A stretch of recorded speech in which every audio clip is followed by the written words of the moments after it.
Good morning, Trump's family. Welcome back to my channel. Happy New Year. Merry Christmas. Have a good day, everyone, and God bless you.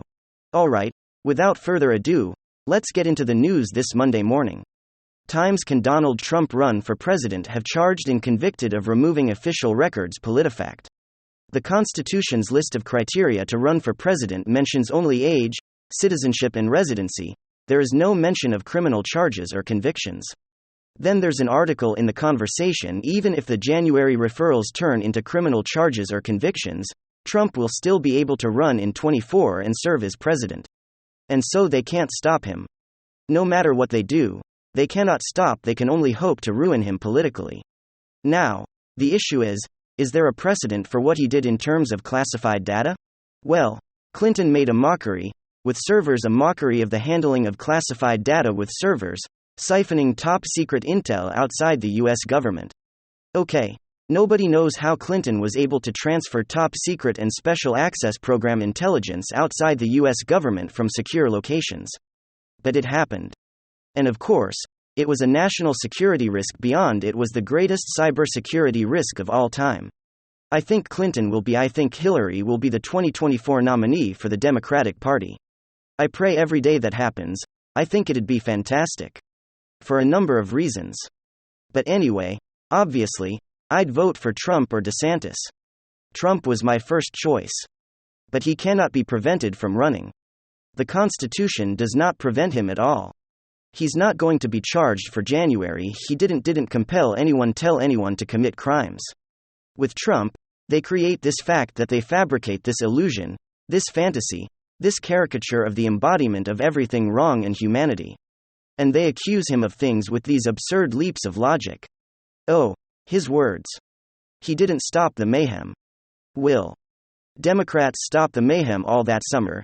You get CNN journalists in front of one journalist in front of a building set ablaze.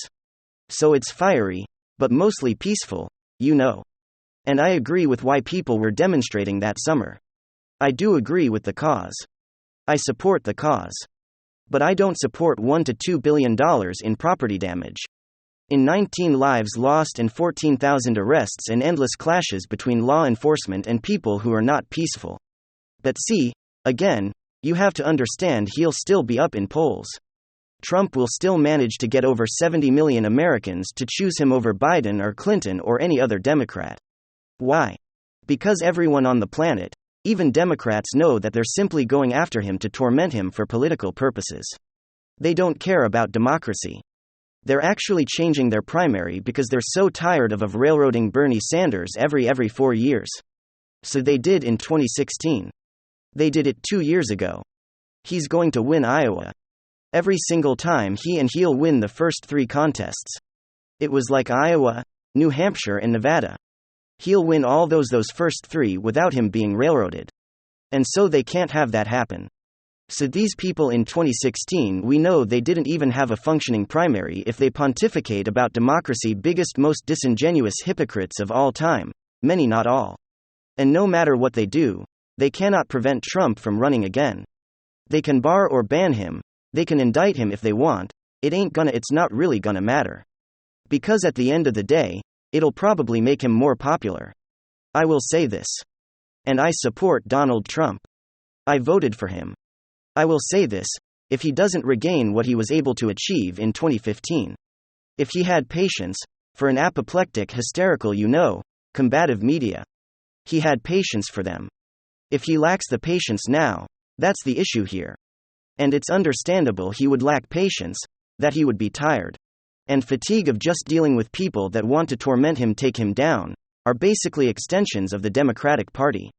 Twitter was we definitely know from the Twitter file is part 9. But we know that government agencies were breaking First Amendment laws along with Twitter officials and the regime before Elon Musk, and they were silencing conservative pundits' voices. The New York Post, because the Hunter story leads to graft and brought potential graft felony charges for Joe and Hunter. That's not hyperbole. If you think it's hyperbole, read the emails in the New York Post, the Daily Mail, the Federalist. Read emails, it's right there. And that's only what we know. Okay. That laptop story leads directly to felonies. They didn't impeach Trump on in any crimes, they still haven't indicted him and they can do so. The interesting thing is like they think that indicting Trump is like a sword of Damocles above him. That, at any moment, he could be charged with a crime and then suddenly, he won't be a viable candidate. That would make him more popular. That would actually make him a lot more popular than now. Because, he's lost some of his enthusiasm, energy, electricity, a tiny bit of it. Again, Trump's still my first choice. Obviously, still my first choice, but still my first choice, but he's lost a little of the electricity he would regain. I mean, when would the Bureau raided Mar-a-Lago? That was an experience that everyone supporting Trump or everyone who didn't really, like the Democratic Party said, wait a second, they're doing this. There are people who said I might not like Trump, but what they're doing is wrong. They're doing this only for political and they convinced themselves Democrats media that they're trying to protect the country in the world from drop. But his policies they like Adam Kinzinger, voted over 90% of the time with Trump in Congress, along with Liz Cheney who voted 92% of the time, according to 538. If they were so opposed to Trump, why did they back him almost 100% of the time? Because they want book deals. And I mean, I don't like to accuse people of doing things for money.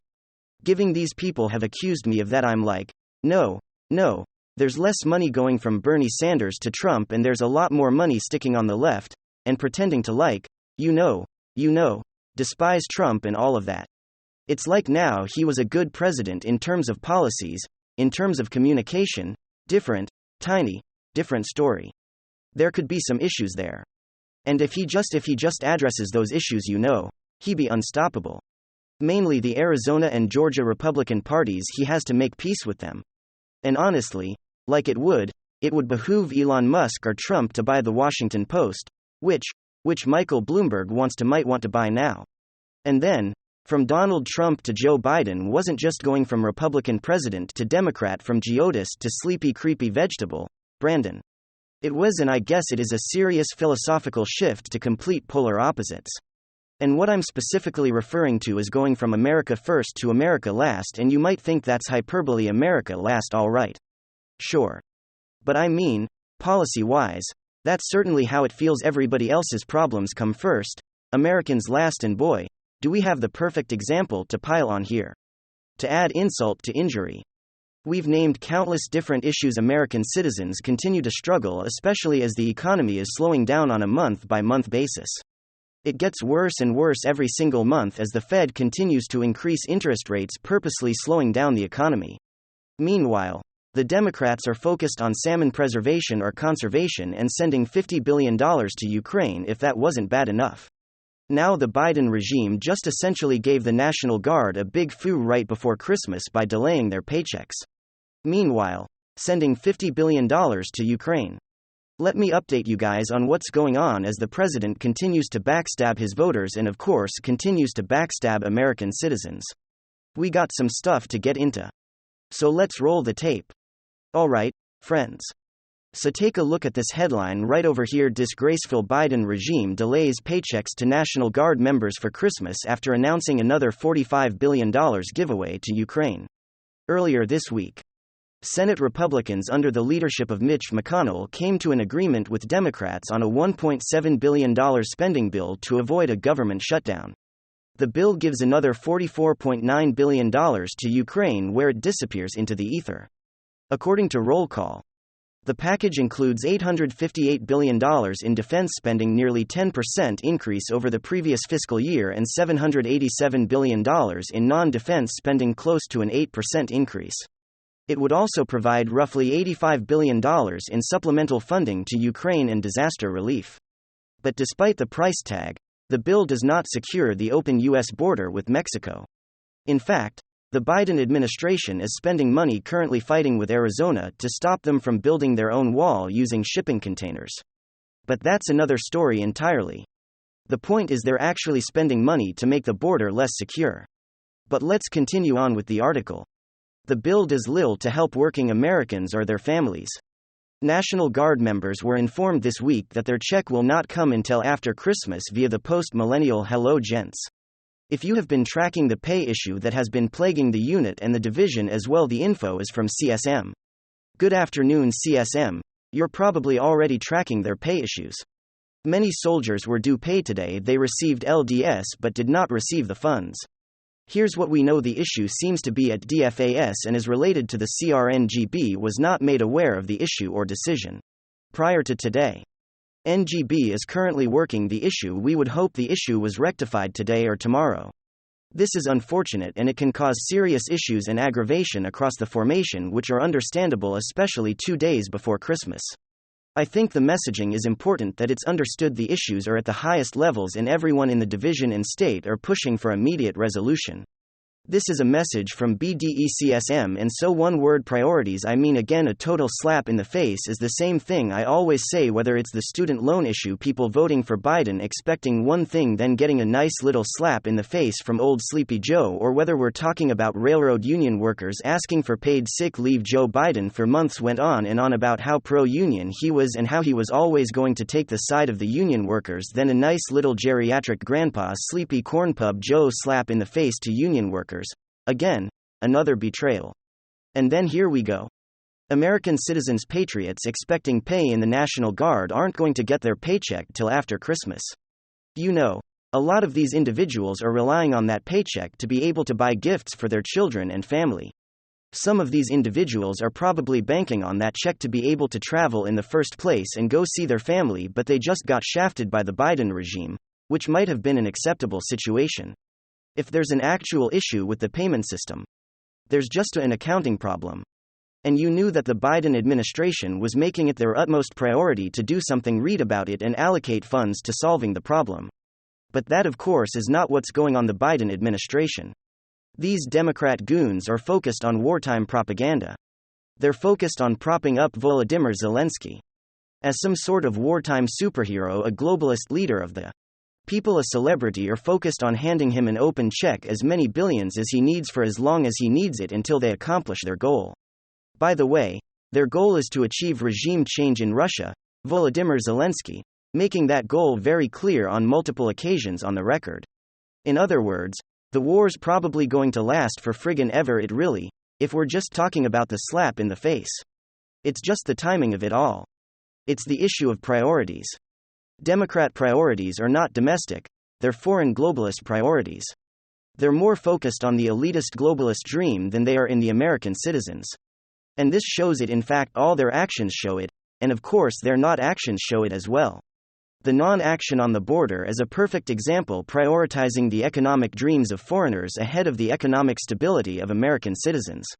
They don't care about you, and even to the extent of leaving the National Guard without a paycheck for Christmas, because they're too busy in Washington rolling out the red carpet for Volodymyr Zelensky and handing him a big fat blank novelty check. Then they are fulfilling their commitments to the National Guard. Let me ask you a question. Do you think this would have ever happened under Donald Trump? Never. And if it did, oh, trust me, the media would non-stop let you know about it. 24/7 news coverage. Meanwhile, Joe Biden does it, and he's still supposedly the most patriotic man to ever grace the earth with his presence. It's a complete farce. But what it really is a track record of betrayal.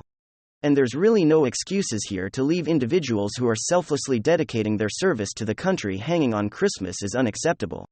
With the $45 billion being sent to Ukraine, not only could you have paid those checks, but you could have had each and every single one hand-delivered in a fleet of limousines giving out free fancy champagne while you're at it, and that probably wouldn't even scratch the surface of the $45 billion that they're spending on waging endless war, a war which, by the way, has yet to be declared and yet to be signed off by Congress, but a war nonetheless that America is fully entangled in because the elites deem it so important and vital to, I don't know, American democracy or something. And you know that you're at war when American citizens are forced to make sacrifices. Joe Biden continues to prioritize illegals over American citizens, continues to prioritize cartels over Americans suffering substance abuse, and he continues to prioritize Volodymyr Zelensky and all of his globalist dreams over the men and women who selflessly serve the country under his command. He is really the slap in the face president. Thank you very much. WWG1WGA.